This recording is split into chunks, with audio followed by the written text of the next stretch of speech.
Renaissance Creative Arts presents From Tuscany to Tipperary, an online art instructional program on plein air oil painting, filmed in some of the most beautiful locations in Italy and Ireland, with your host and instructor, Jessica Henry. And inside, on the side is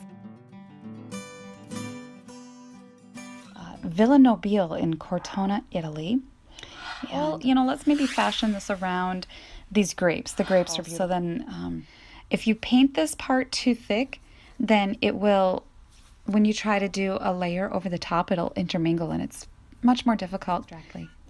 This is a painting that I wanted to share that is more of an example of edges on the background because it's going to help carve out my cluster of grapes. Again, keeping my focus right in the center. And this is a painting I did last year. I wanted to show more of the background in that, and good backgrounds are there.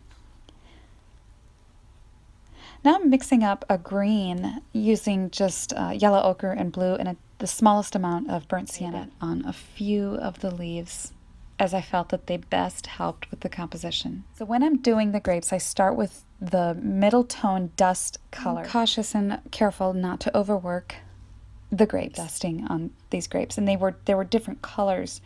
And I find that doing that just in a few places, like you can see here, just a little bit gives that feeling of transparency.